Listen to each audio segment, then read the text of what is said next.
오늘은 조선주 매출원가 분석에 대해서 한번 알아보도록 하겠습니다. 매출원가는 제조원가라고도 하며 특히 제품을 생산해서 매출원가를 판매하는 비용에서 매출원가를 뺀 비용이 이익입니다. 그렇기 때문에 매출원가를 파악하는 것은 제품에서 얼마나 많은 이윤을 남길 수 있는지를 파악할 수 있는 좋은 방법입니다. 매출원가는 크게 원재료비, 인건비, 제조 경비가 포함됩니다. 원재료비는 변동비의 대표적인 예라고 보시면 되겠습니다. 그래서 생산량이 많으면 많을수록 원재료비는 더 많이 증가하게 됩니다. 또한 인건비는 고정비의 대표적인 예라고 보시면 됩니다. 인건비 같은 경우에는 생산량과 상관없이 일정하게 비용이 발생하므로 규모의 경제를 하거나 특히 이런 장치 산업 같은 경우에는 고정비 이상의 매출이 발생하지 않으면 적자가 발생하므로 이 고정비를 적절하게 조정하는 것이 매우 중요합니다. 조선소 같은 경우에는 지속적인 불황으로 인해서 종업원 수를 지속적으로 줄여왔습니다. 그렇기 때문에 이 인건비에 대한 고정비를 지속적으로 줄여왔습니다. 그래서 향후 수주가 늘어나서 인건비가 사람이 더 많이 필요하게 되면은 이 인건비가 다시 올라갈 텐데 지금 현재 인건비가 많이 올랐죠. 최저 시급도 많이 올랐기 때문에 직원 인건비는 더 많이 올랐기 때문에 예전보다 똑같은 호황이 오더라도 이 인건비 부담이 상당히 클 것으로 보여집니다. 그리고 제조경비입니다. 복리후생비, 감가상각비, 무형자산상각비, 외주가공비 등이 포함되어 있습니다. 자, 2010년 선종별 원가 비중 분석입니다. 선종은 벌크선, VLCC선, 컨테이너선, LNG선이 있습니다. 이 중에서 이익이 가장 좋은 것은 보통 LNG선이 가장 이익이 좋았고 두 번째로 컨테이너선, VLCC, 그 다음 벌크선 위주로 이익이 좋았습니다. 그러면 이 선종별로 원가를 어떻게 되는지 한번 분석을 해보면 보통은 강제의 비중이 가장 높습니다. 우리가 흔히 조선소에서 후판을 들여온다고 합니다. 이 후판이 모두 다 강제에 포함됩니다. 조선은 종합 조립 산업입니다. 이 후판을 들여와서 소조립, 그 다음에 중조립, 그 다음에 대조립 형태로 해서 이 배가 생성되는 겁니다. 그래서 이 과정마다 전부 다 사람이 이렇게 일을 하기 때문에 인건비 비중이 상당히 높은 것이 특징입니다. 보시는 것처럼 강제의 비중이 32.9%, 그 다음 높은 비중이 인건비입니다. 그래서 조선은 종합 조립 산업이고 인건비 밀집 산업이라고 보시면 될 것 같습니다. 다음은 VLCC로 강제 비중이 여전히 가장 높습니다. 그리고 두 번째가 인건비, 그 다음에 컨테이너선도 강제 인건비 비중이 높습니다. 그런데 지금 후판 가격이 철광석 가격이 최근에 최고점을 계속 이렇게 갱신하고 있죠. 지금 인플레이션 때문에 이런 현상이 발생하고 있는데 전 세계적으로 공급망 문제가 발생했고 또한 이 코로나로 인해서 이전부터 본다면 코로나로 인해서 생산량을 많이 줄였습니다.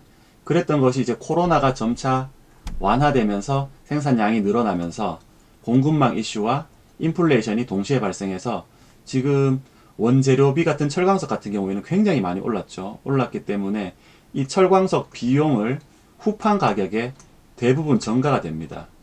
그렇기 때문에 조선소에서는 이 후판 가격 상승 때문에 충당금을 쌓았었는데 충당금을 상당히 많이 쌓았었거든요. 그래서 이 충당금이 나중에 이제 하반기에 다시 산입될 것으로 예상했으나 산입이 전혀 되지 않을 정도로 후판 가격이 계속해서 고공행진을 지속하고 있습니다.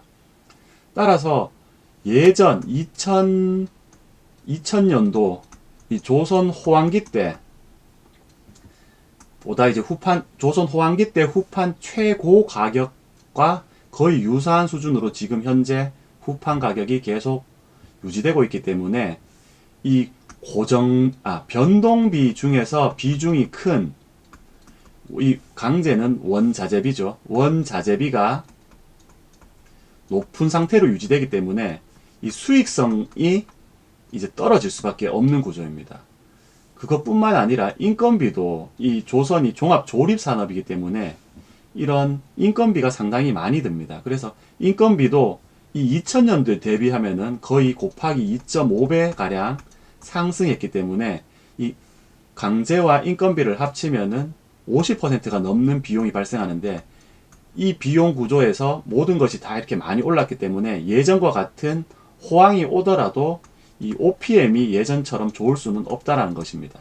그것을 한번 기억해 두시는 것이 좋을 것 같습니다. 그리고 한 가지 특이할 만한 점은 LNG선 같은 경우에는 요 강제 비중이 낮고 기기 장비 비중이 높다는 겁니다. 여러분들도 다 아시다시피 LNG선에는 이제 본행제가 많이 장착되죠. 이 본행제를 장착해야 여기에 이제 가스를 싣고 액화된 LNG를 싣고 올 수가 있습니다. 그렇기 때문에 배가 이렇게 있다라면은 이 LNG 칸이, 화물 칸이 이런 식으로 생성되기 때문에 이 비용이 상당히 많이 듭니다.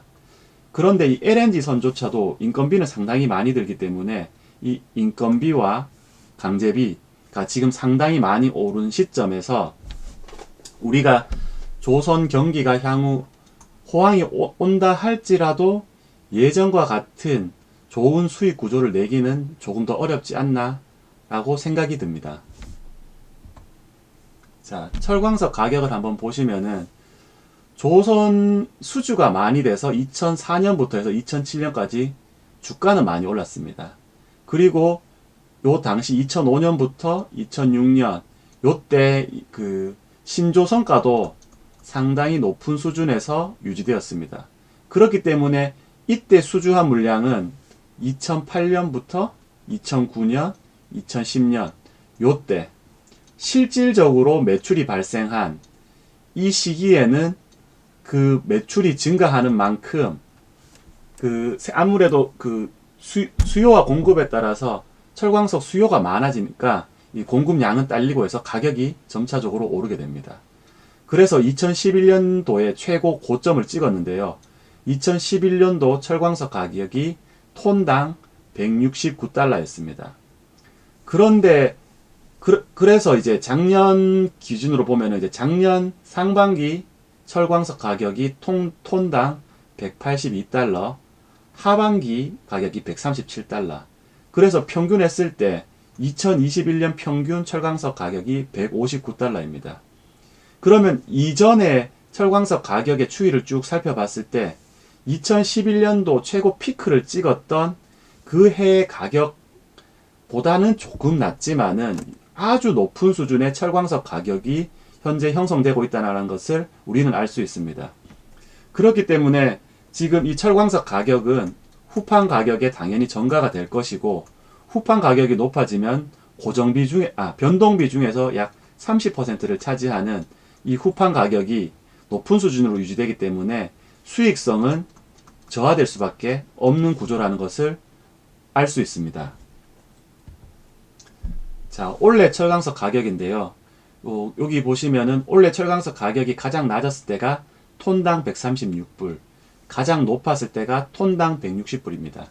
현재 144불 수준으로 유지되고 있지만은 올해 평균으로만 보더라도 150불 정도가 될 것으로 보입니다.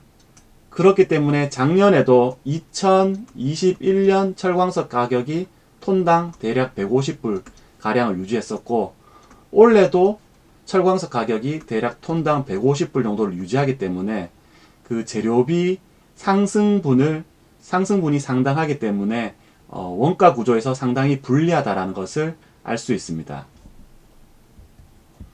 자, 그리고 임금은 이 임금을 알기 위해서는 두 가지를 알아야 되는데, 우선 직원 수입니다. 직원 수가 많으면은 임금이 적더라도 임금이 조금 적더라도 최종 임금은 또 직원 수는 많고 반대로 말했네요. 직원 수는 적고 임금이 높더라도 이걸 두 개를 곱하기 하기 때문에 최종 임금은 조금 더 작을 수 있습니다. 그런데 조선소 같은 경우에는 지속적으로 고정비를 줄이기 위해서 직원 수를 줄이는 구조조정을 지속적으로 해왔습니다. 그래서 지금 직원 수는 상당히 낮아진 상태인데요. 이 임금 자체는 예전 2000년도 호황기 대비해서 거의 2.5배 이상 올랐습니다. 최저임금만 이 정도 올랐고 실질적으로 지원임금도 많이 올랐다고 할 수 있는데요. 특히 작년에 인건비 상승이 상당했죠. 작년부터 인건비 비중이 더 많이 오른 상태이기 때문에 그 고정비에서 차지하는 이 인건비가 상승하여서 결론적으로 다시금 이 OPM이 더 좋아질 수는 없다라는 것입니다. 그래서 보시면은 요때 2000년도 때 평균 임금을 대략 한 3,000원이라고 한번 보겠습니다. 3,000원이라고 보면은 2022년도 최저임금이 9,000원입니다. 그래서 예전 조선 호황기 대비 약 3배에 달하는 임금이 상승했기 때문에 조선소 원가 구조에서 가장 큰 역할을 하는 것 중에 하나인 인건비가 급격하게 상승했습니다. 그렇기 때문에 조선 호황이 오더라도 물론 이 장치 산업이고 규모의 경제 산업이기 때문에 매출액이 급증하면서 이익 단이 급격하게 좋아지는 것은 사실이지만 이 임금 상승이라든지 원자재비 상승이 우리가 생각하는 것 이상으로 굉장히 많이 올랐기 때문에 이 이익단 상승을 조금 이렇게 수정해야 될 것 같습니다. 그래서 똑같은 호황이 오더라도 이익은 현재로서는 줄어들 수밖에 없는 구조다. 그래서 우리의 기대치를 조금 더 낮춰야 될 필요성이 있다라는 것입니다. 자, 임금이 많이 올랐고 그 다음에 원자재비가 많이 올랐다고 제가 말씀을 드렸습니다. 그렇기 때문에 똑같은 호황이 오더라도 OPM 자체는 떨어질 수밖에 없다라고 말씀을 드렸습니다. 하지만 똑같은 호황이 왔을 때 OPM이 증가하려면은 신조 성과가 높으면은 이 모든 것을 다 커버할 수 있습니다. 그렇기 때문에 제가 예전에도 한번 말씀드렸다시피 가격 전가력이 있느냐 라는 것이 문제입니다. 이 가격 전가력이라는 것은 특히 조선 산업에서는 이제 호황과 불황에 영향을 많이 미칩니다. 그래서 호황이 오면은 배를 건조하는 조선소가 우위에 있기 때문에 가격이 어느 정도는 전가가 가능합니다. 하지만 불황에서는 이 가격이 전가가 될 수가 없기 때문에 배를 주문하는 선주에게 더 좋은 위치에 있다고 보시면 됩니다. 그래서 예전에 최호황기 때 05년도입니다. 05년도부터 대략 09년도까지는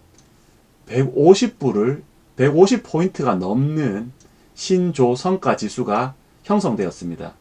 이 정도만 형성된다면 임금 상승이나 원자재비 상승을 어느 정도 상쇄할 수 있기 때문에 조선소에서도 예전 같은 호황이 온다면은 어쨌든 그 량이 늘어나면은 고정비 자체는 고정되어 있기 때문에 픽스되어 있기 때문에 변동비 증가량만이 어쨌든 그 OPM에 영향을 미칩니다. 그래서 이 양이 증가한다고 봤을 때는 고정비는 어느 정도 묶이는 성향이 있기 때문에 이 변동비만 적절히 조절해 준다면 적절하게 조절해 주고 신조 성과 지수가 높은 수준으로 유지만 되어 준다면은 예전과 같은 수익이 날 수도 있습니다. 그렇기 때문에 너무 걱정을 하지도 마시고 너무 안일하게 대응도 하지 마시라는 것을 말씀드리고 싶습니다. 그래서 지금 현재는 신조 성과 지수가 153포인트로 유지되기 때문에 작년 21년부터 수주한 물량 같은 경우에는 이 상승분, 임금 상승분이라든지 원자재비 상승분이 어느 정도 상쇄가 되는 그 신조성가 지수가 형성되고 있습니다. 그래서 21년도에 수주한 물량이 23이나 24년도에 이 매출이 발생하기 때문에 최소 23, 24년 정도는 가야 실질적으로 매출과 이익이 발생할 것 같습니다. 그래서 향후 임금 상승이라든지 원자재 가격 상승에 어느 정도 관심을 가지고 우리 조선 주가를 이제 팔로우 하시면은 좋을 것 같습니다.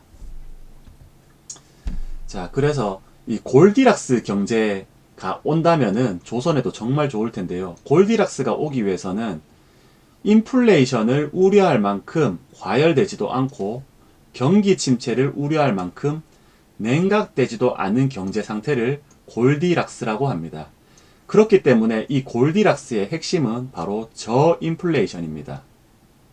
리세션이 올 만큼 경기가 후퇴하지도 않고 지금처럼 하이 인플레이션이 올 만큼 경기가 급격하게 상승하여서 원자재비라든지 이런 물가가 상승하여 경제에 악영향을 미치는 것입니다.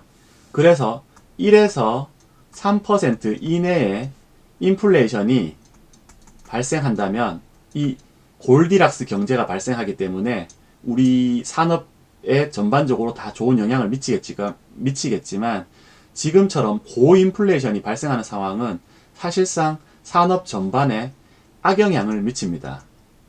그렇기 때문에 이 인플레이션이 향후 얼마만큼 어느 정도 조절이 될 수 있느냐를 잘 보셔야 될 것 같습니다. 지금 상황 같은 경우에서는 팽창 국면입니다. 그렇기 때문에 소비도 확장되고 있고, 그 다음에 GDP도 성장하고 있고, 실업률도 하락하고 있습니다.